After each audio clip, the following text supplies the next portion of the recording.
banyak yang penasaran dari episode sebelumnya ya, karena kemarin di terakhir tuh ada omset nih. Orang kalau bicara omset tuh kayaknya point of view-nya di situ ya. Makanya ikuti terus obrolan kita kali ini di Hebat Talk, berani bicara. Masih tamu kita masih Mas Danar juga. Bisnis pisang, tetapi kalau saya melihat saya ini kebetulan teman dekat juga. Dan ini juga kayaknya sudah mulai bergabung di tim kita ya. Udah kita rekrut.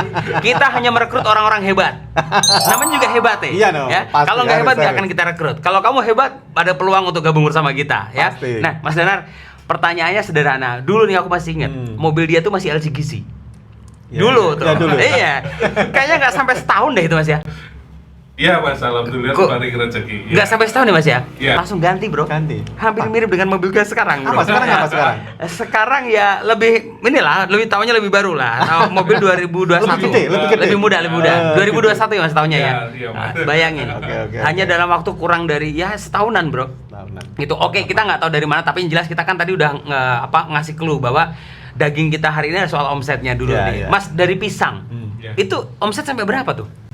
Sebelum ngomongin ke omset, saya mau cerita. Jadi awal mula untuk mendirikan usaha UMKM yang skala mikro seperti itu, saya tuh modal itu hanya angka 3 juta sampai 5 juta Mas. Modal 3 juta sampai 5 juta? Iya. Apa aja itu? Buat apa aja itu? Mulai dari persiapan untuk tendanya, perlengkapan produksi, dan juga bahan bakunya juga Mas. Oh. Nah, nggak tahu ya, alhamdulillahnya dengan modal yang seminim seperti itu, alhamdulillah dalam kurun waktu 2-3 minggu sudah balik Mas.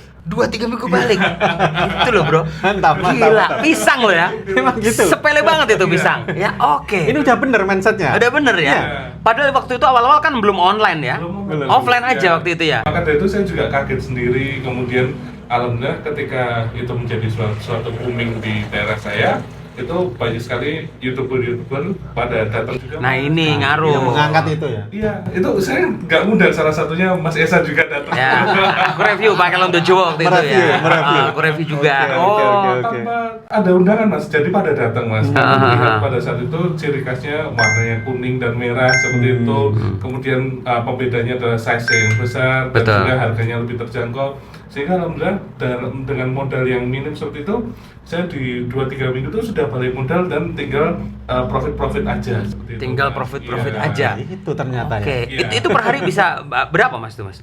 Rata-rata. Per hari dulu bisa tembus di angka 2 juta, 2.500.000. Awal-awal itu ya? Iya Mas. Oh, sekarang masih stabil segitu nggak? Alhamdulillah masih Mas. Wah, gila bro. Per hari loh bro. Kita mau ngomong omset loh itu loh ya. Ya itu sendiri lah, kalian pasti udah kalau UMKM yang paham. Hitung sendiri. Udah kelihatan ya, tenang aja gitu. Tapi UMKM. Saya mau menggarisbawahi bro. Nah ini apa nih? Jadi banyak UMKM itu mesti, wah saya nggak punya modal. Nggak punya modal gede. Bayangan mereka karena kalau usaha tuh modalnya harus besar. Ini ya, terbukti sudah.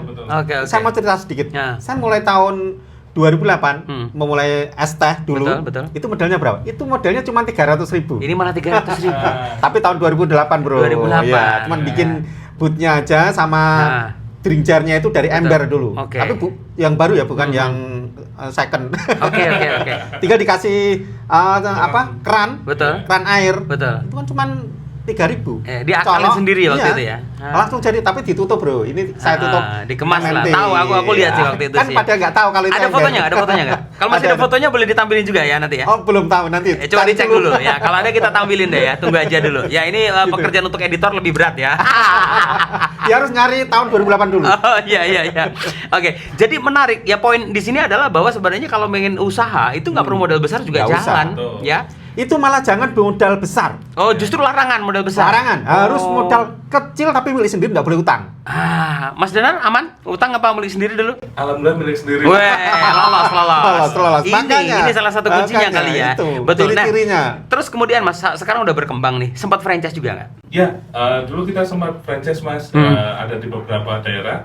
Ada di Seragen, Belanggu, dan juga di Gentan sini juga ada. Gitu. Oh iya, sampai sekarang masih ada tuh ya? Masih di ada, depan Gentan Mall atau apa itu ya? Gentan kan mall itu terbesar di daerah sini. Iya, Gentan Mall itu. Itu udah. Jadi, nah ini menarik. Ya kita nanti sebelum ngobrol soal franchise, nah ini kan ada hal yang penting juga nih. Untuk meyakinkan orang biar ikutan franchise, itu kan berarti butuh cara ngomong juga. Berarti ibaratnya Mas Danar juga marketingan juga dong waktu itu.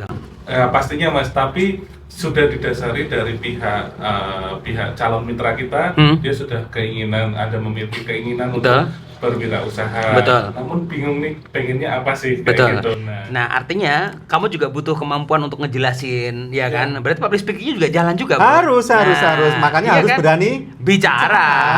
Ngobrol lebih seru lagi nanti di episode berikutnya hanya di Hebat Talk, berani bicara.